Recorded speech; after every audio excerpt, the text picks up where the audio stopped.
He was calm when he watched the video, but as Barack Obama's words echoed across the screen, something changed in Ibrahim Traoré's eyes.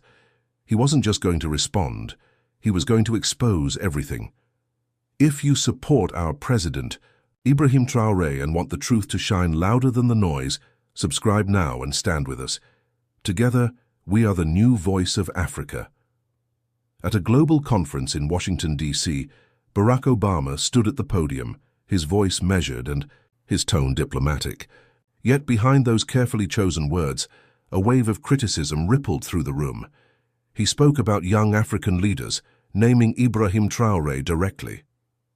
Many of these new leaders, Obama said, adjusting his glasses, have good intentions, but their nationalist policies and refusal to accept foreign aid can be counterproductive.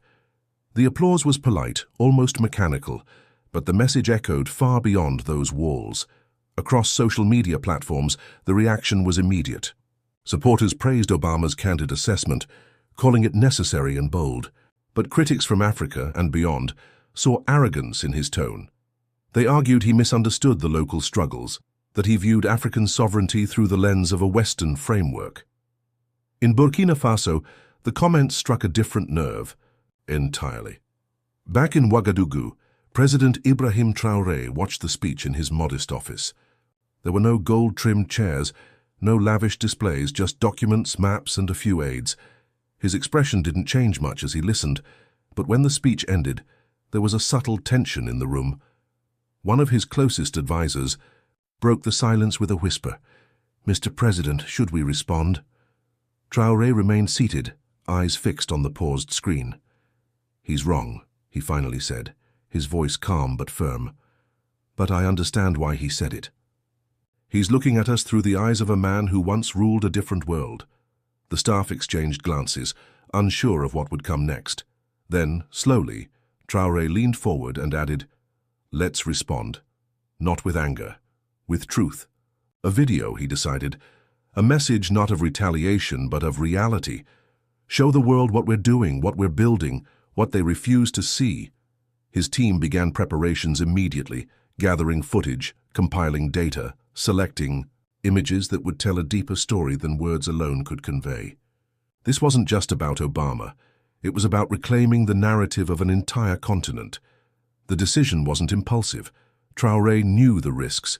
Speaking openly could attract more criticism, more pressure, but remaining silent would mean letting someone else define his country's path. And for him, that was unacceptable. It was time for the world to see Burkina Faso through Burkinabe eyes, raw, honest, and proud. The next morning, without warning or press build-up, Ibrahim Traoré's official page posted a new video. It wasn't staged in a grand room or flooded with dramatic lighting. It was raw, real, recorded in his modest office inside the presidential palace of Ouagadougou. He sat behind a wooden desk surrounded by handwritten notes, worn maps of Burkina Faso, and photographs of rural villages. His outfit wasn't a military uniform. It was traditional Burkinabe attire, humble and deeply symbolic. The camera zoomed in slowly. His eyes locked onto the lens. There was no teleprompter, no rehearsed smile, just a man with a message. "Mr. Obama," he began, his tone respectful but unshakably firm, "I deeply respect your contributions to the world. But your comments about leaders like myself reflect a limited understanding of African realities." He didn't blink. His voice didn't tremble. Every word was deliberate, carved from truth and conviction. He paused, just long, enough for the words to settle, then continued. "You spoke about isolation, about our refusal to accept aid. But what you call isolation, we call sovereignty, and what you call aid, we have learned often comes with invisible chains." His team had edited in footage behind him of children, learning under solar-powered lamps, of women harvesting food grown through community-run programs, of villages lit for the first time by systems built by their own people. "These are not gestures of defiance," Traoré said, gesturing to the screen. "They are strategies for survival, solutions rooted in dignity. We do not reject help, we reject domination disguised as help." The video didn't attack. It revealed. It educated. It carried the calm weight of someone who had nothing to prove, only something to protect. As the video progressed, the narrative unfolded. Burkina Faso's agrarian reforms, community cooperatives, solar energy independence, educational programs fueled by redistributed land. The message was clear. This was not chaos. This was construction. Not rebellion, but rebirth. And Traoré was not leading with defiance, he was leading with vision. When the 20-minute video ended, it exploded across the digital world. Hashtags emerged within hours.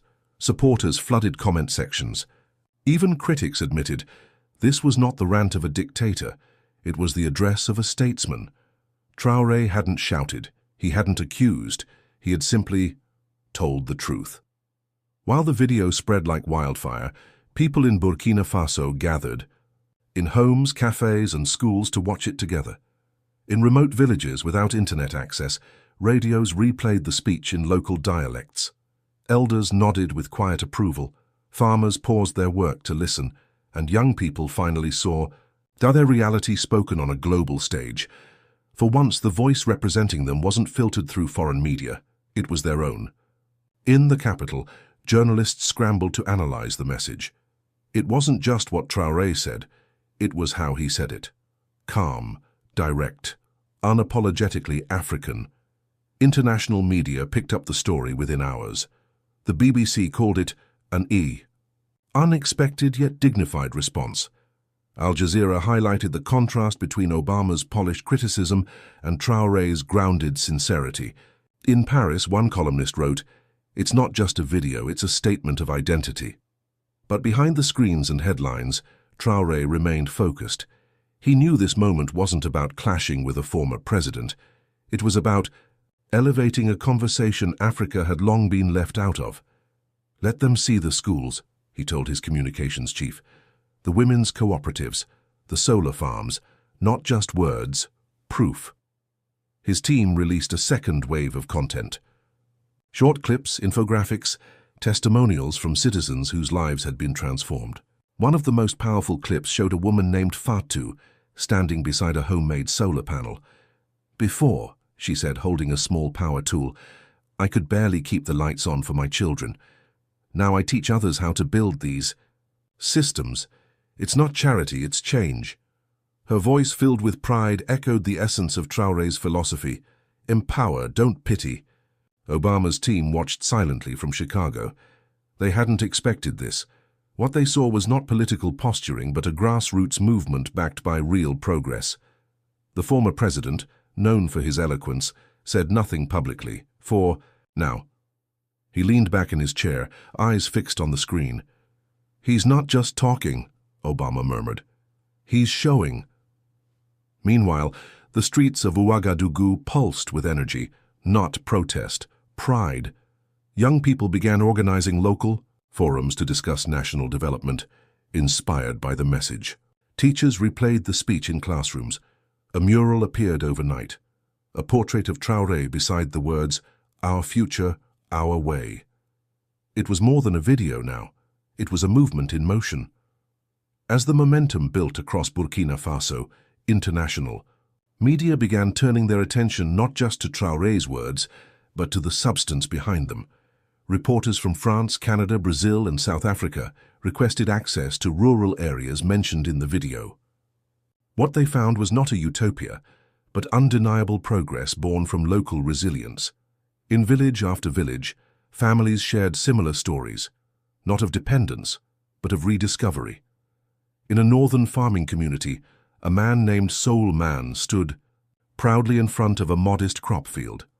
"A few years ago, this land was dry and unused," he explained. "Now it feeds 5 families, and I train others to do the same." His tools weren't imported. They were made by a cooperative of blacksmiths 3 kilometers away, part of a reinvigorated local economy. This wasn't aid. This was autonomy. Ibrahim Traoré's video had become a gateway, a window into a different model of leadership. He wasn't asking for validation. He was offering an alternative, one where African nations didn't wait for help, but built futures from within. Every image, every story in his video dismantled the outdated notion that development had to be delivered from outside. For the first time in years, Burkina Faso wasn't just reacting to the world, it was teaching it. In the United States, think tanks and analysts debated what this meant for global policy. Could it be that grassroots innovation had more power than billion-dollar programs? Could real change be fueled by trust in local knowledge rather than top-down strategies? Obama's own advisors were split. Some urged a formal reply, others said silence was wiser. But inside the State Department, Traoré's name had officially entered policy briefings. Back home, Traoré doubled down, not on speeches but on action. He visited a newly built school in the Sahel region, where kids sat on handcrafted benches, learning to read under solar-powered lights. One girl named Awa stood up to recite a poem she wrote about the light that came from our own hands. He applauded her quietly, placing his hand over his heart. Moments like that, he believed, were stronger than any press conference. The narrative was shifting. What began as a critique from a global icon had sparked a mirror, and what reflected back was powerful, undeniable change. Traoré hadn't defended himself, he had illuminated a path, and the world was watching. Days after the video's release, its final message echoed louder than all the rest, a direct invitation to Barack Obama himself. "Mr. Obama," Traoré had said, eyes unwavering, "I invite you to come to Burkina Faso, see what we are building, meet our people, walk through the villages, witness our struggles and our victories." It wasn't a challenge. It was an open door, one framed by dignity and humility. The invitation rippled across diplomatic circles. Commentators debated whether Obama would respond. Some saw it as a test of character. Others saw it as an opportunity for reconciliation. But for the people of Burkina Faso, it was a statement of confidence. Their president wasn't hiding. He was proud enough to welcome the world in with eyes wide open. In Chicago, Obama watched the final moments of the video again. "Maybe I underestimated him," he said quietly to an aide. "Maybe I underestimated what they're trying to do." He didn't issue a formal statement, not yet, but something had shifted. The tone in Washington was no longer condescending curiosity. It was respect, tinged with a hint of awe. Meanwhile, in the countryside of Burkina Faso, preparations continued, not for a visit, but for progress.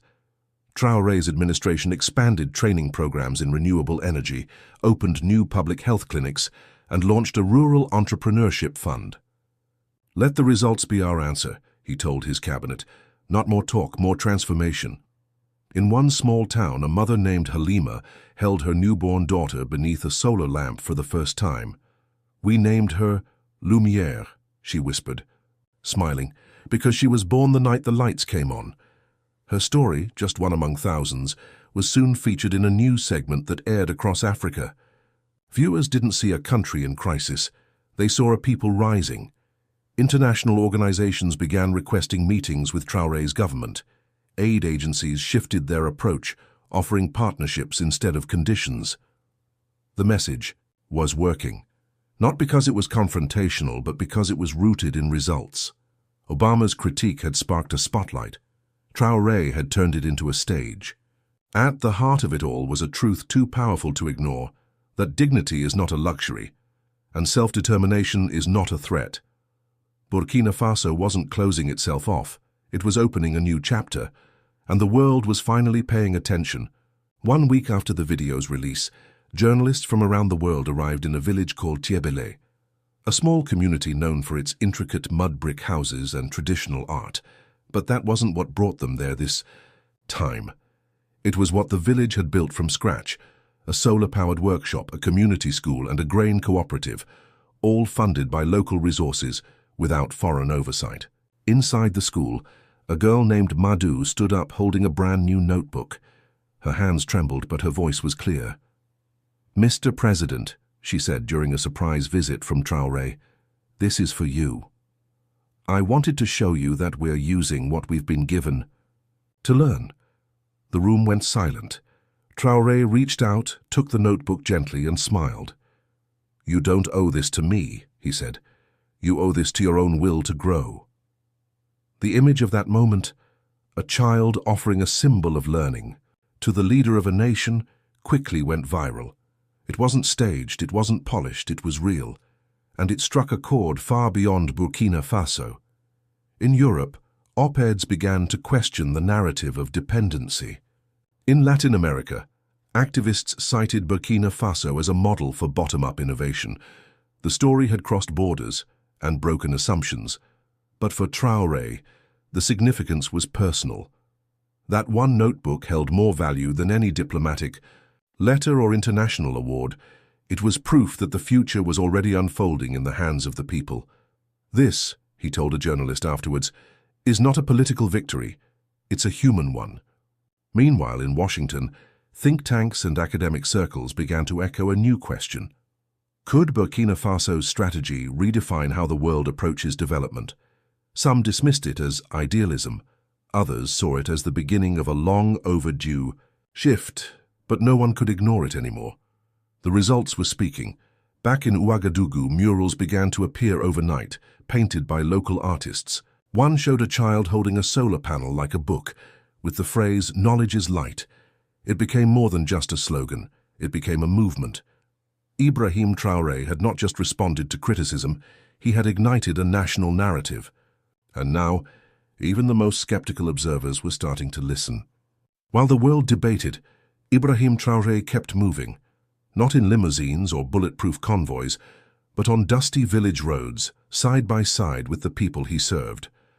Cameras occasionally followed, but most of the moments weren't filmed. They were felt. During a visit to a small farming commune, he helped a woman lift a sack of grain onto a cart. "You're stronger than you look, Mr. President," she laughed. He smiled back. "I was raised by women like you." Scenes like this didn't make headlines. They made hearts shift. He didn't need to campaign for approval. He earned it in silence, through presence. A president, not above the people, but among them. That alone made his leadership revolutionary in a world saturated with polished speeches and distant power.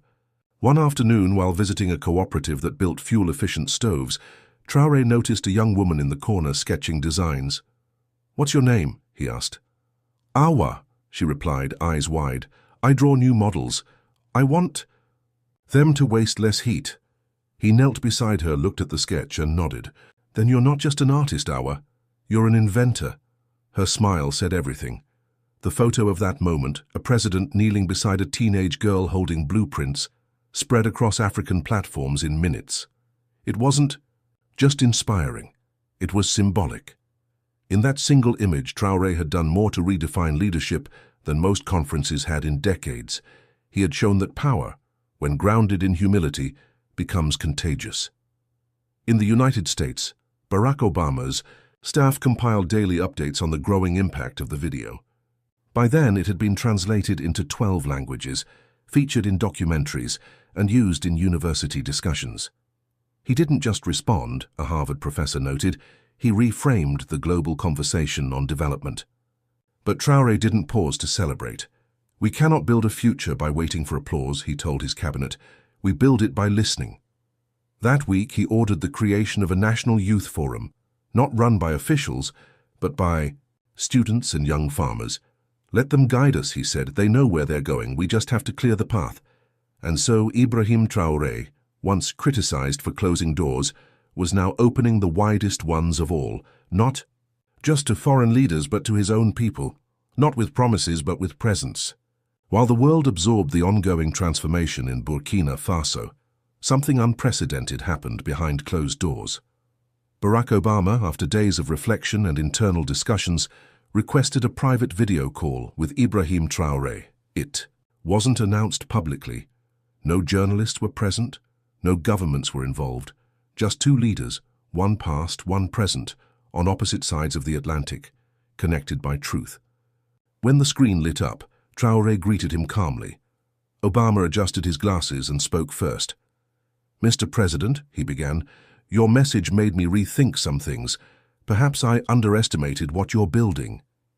Traoré nodded, not with pride, but with grace. "It's not about underestimating," he replied. "It's about understanding that our paths are different but both valid. What followed was not a debate, but a dialogue. Obama asked about the scalability of local solutions. How can these models grow without losing their soul, he asked sincerely. Traoré responded without hesitation. You don't scale by copying, you scale by respecting. You adapt to context, not override it. Technology without inclusion, he added, is just an expensive toy. There was silence after that, not out of discomfort but acknowledgement.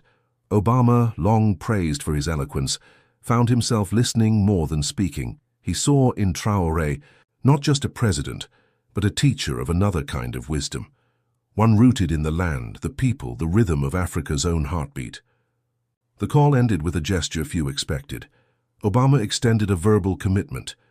I'd like to visit Burkina Faso, he said, not as a statesman, as a student. Traoré smiled. You're welcome anytime. Come see not what we've been told to build, but what we've chosen to build. It was a conversation that, if recorded, would have become historic. But its real power lay in the fact that it wasn't. Back in Ouagadougou, Traoré returned to work without announcement. No post, no photo, no applause. That was for us, he told an aide, not the cameras. But word spread quietly. And what it represented traveled faster than headlines, the idea that humility, when shared between powerful men, can move nations. And so, two leaders who began on opposite ends of a disagreement found themselves aligned on something far greater, the belief that the world needs more listening and fewer lectures. The conversation between Ibrahim Traoré and Barack Obama remained unofficial, but its ripple effects became undeniable. A week later, during a ceremony in the heart of Ouagadougou, thousands gathered to celebrate the country's newest solar energy milestone. Farmers, engineers, students, and elders stood side by side not just to witness the results, but to feel part of the journey. It wasn't a state event. It was a collective heartbeat. Traoré arrived in his usual way, no grand entrance, no teleprompter, just a man in traditional Burkinabe attire, walking through the crowd and shaking hands. As he took the stage, a young boy ran up to him holding a carved wooden sculpture, two human figures holding hands with the words, "Kindness unites worlds," engraved inside. The crowd grew still. Traoré accepted the gift with visible emotion. He held it up without saying a word, then pressed it gently to his chest. In that moment, no speech was needed. The people understood this was more than politics. It was about connection, about respect, about building something deeper than infrastructure, unity. After the ceremony, he walked toward a family he recognized, one of the first to benefit from the rural reform program. A little girl stood beside her mother, clutching a makeshift cloth doll. Traoré bent down and asked gently, "How are you adapting to your new life?" She looked up, shy at first, then whispered, "I'm learning at school now, Mr. President. And now I can dream." That sentence echoed louder than any global headline. In the eyes of that child, the transformation wasn't measured in megawatts or buildings. It was measured in hope. And hope, when protected and empowered, becomes unstoppable. Across the world, the image of that moment spread. A president kneeling before a child, listening with the attention of someone who knew that real power lives in the people. Commentators called it the most authentic act of modern leadership. But for Traoré, it was just another day doing what he believed every leader should do, serve with humility. In the United States, the moment was replayed on national television. One anchor paused and said, "Whatever your politics, there's something about this man that feels real." The seed that began with criticism had now become something else entirely: admiration. In the weeks that followed, something extraordinary happened across Burkina Faso, a quiet revolution of thought. The villages no longer waited for aid trucks. Instead, they organized local councils, proposed self-led projects, and shared results online. Farmers trained farmers. Girls taught their mothers how to operate solar panels. Elders hosted storytelling nights to preserve culture while inspiring innovation. For the first time in decades, the people weren't just surviving. They were shaping their own narrative. Ibrahim Traoré didn't call this a success. He called it the beginning. In a televised address, short, clear, and without political posturing, and he spoke to the nation. We are not becoming something new, we are remembering who we are, and that memory is our greatest resource. It wasn't a call to nationalism. It was a call to identity, to pride without arrogance, to dignity without borders. The message hit deep. University students across Africa held conferences about Burkina Faso's approach. In Senegal, a youth organization launched a campaign called Rooted Futures, inspired by Traoré's philosophy. Even in cities like London and Berlin, academic circles cited his model as a potential blueprint for emerging economies. It was no longer about whether Traoré was right or wrong. It was about what the world could learn from him. Meanwhile, Obama remained quiet, choosing reflection over reaction. In a private interview, he was asked what struck him most about Traoré's message. His clarity, Obama said. He speaks with the kind of confidence that only comes from listening first. That's rare in any leader, anywhere. The quote went viral instantly, but Traoré kept his focus on the ground. He visited a technical school built entirely with recycled materials and community labor. Inside, a group of teenagers presented a water purification prototype. It's not perfect, one admitted, but it's ours. Traoré smiled. And that, he replied, makes it powerful. In those moments, the world saw what true leadership looked like, not in palaces or summits, but in dirt classrooms and village markets. Not in dominance, but in example. Not in defending one's image, but in uplifting others. And so Burkina Faso, once framed as fragile and dependent, had become something else entirely. A mirror for a new Africa. Not loud, not angry, just honest. And that honesty had given an entire nation its voice. By now, what began as a single video had blossomed into something no one could have predicted. A global movement rooted in dignity. Hashtags like Joe African Solutions, Lead with Respect, and Burkina Model were trending in multiple languages. Activists, educators, even entrepreneurs began referencing Ibrahim Traoré not just as a president, but as a symbol of what ethical leadership could look like in the 21st century. International organizations took notice. Several NGOs shifted their focus from traditional aid to co-development partnerships, citing Burkina Faso's model as a reason. One UN spokesperson stated, "This is no longer about saving Africa, it's about standing beside it." Meanwhile, major universities began adding case studies of Traoré's strategy to their curriculum. Harvard, Oxford, Nairobi, Dakar, all teaching the same truth, that real innovation begins with listening. Back home, change was tangible. In Sainte-Foy, the town of Kaya, women formed a solar collective named Soleil des Mers. They didn't just distribute light, they taught energy literacy to other communities. Their motto? We don't wait for help, we create hope. When asked who inspired them, one elder replied without hesitation, "Our son and the one in the red beret." But for Traoré, all of this remained secondary.